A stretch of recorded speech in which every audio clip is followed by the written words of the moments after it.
Now for more on this, we're being joined by Dr. Malcolm Davis, who's a senior analyst in defence strategy and capability at Australian Strategic Policy Institute, live from Canberra. Thank you so much for joining us on the show, sir. Well, thank you for having me.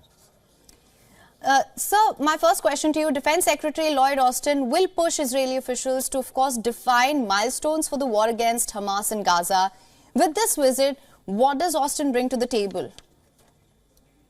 Look, I think he's bringing a deal of concern that the Israeli campaign continues on without a clear path to their stated objectives, which is to defeat Hamas and destroy Hamas. It's very clear that Israel does need to achieve those objectives, but how they do that in a way that doesn't cause needless civilian deaths and suffering amongst the Palestinian people is not at all clear.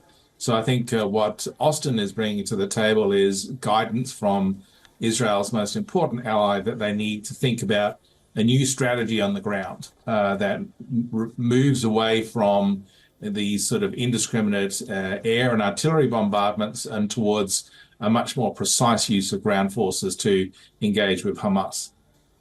Right, sir. Now, we've also seen the ripple effects of this war beyond Israel and Gaza. This is now threatening to turn into a larger maritime war as well, with the threat of the Houthis increasing as well as the threat of Hezbollah.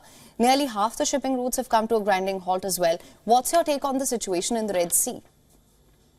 Well, I am surprised that it's taken this long to get to this point in terms of the war escalating to a wider regional war. Certainly that was the concern at the beginning of the conflict, that it would quickly become a regional war. Now it seems to be going down that path initially through this maritime conflict in the Red Sea. And it's a question of how the West responds to this challenge by the Iranian-backed Houthis that will determine next steps in the war. Clearly, the US and its allies in the Red Sea and in the Arabian Sea do need to respond decisively to these attacks. They can't just continue to let them happen and adopt a defensive-only posture. So there's already discussion about the possibility, for example, of decisive missile strikes against the Houthis to remove that threat once and for all. But of course, the risk in doing so is that that would then lead to further escalation elsewhere. The Iranians control Islamic and Palestinian groups across Iraq and Syria. So you could see the Iranians decide to escalate the war that way, or indeed in Lebanon with Hezbollah. So there is a risk, I think, that this could escalate to a wider war, but I think we're backed into a corner and we do need to respond.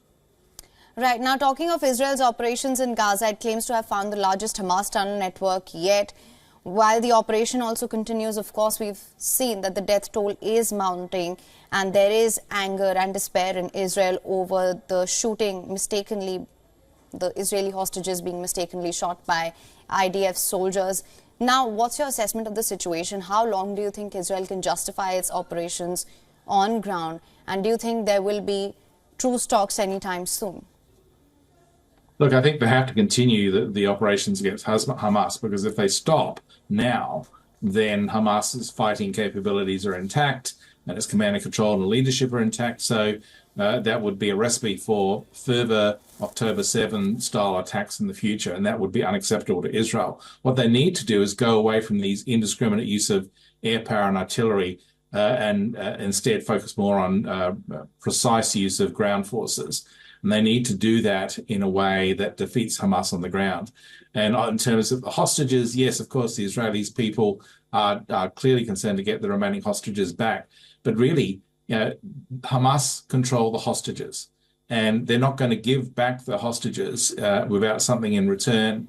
And even if the Israelis were to release all the Palestinian prisoners held in their prisons, there's no guarantee that Hamas would then give up those hostages. So the hostages are a real uncertainty. As for truce talks, it's impossible to know, but really it's pointless having a truce if in having a truce you end up with a situation where Hamas is able to claim victory and then regroup and then launch further attacks against Israel. Israel has to defeat Hamas decisively. All right. Well, sir, thank you so much for joining us on the show. Always a pleasure to have you. Thank you very much.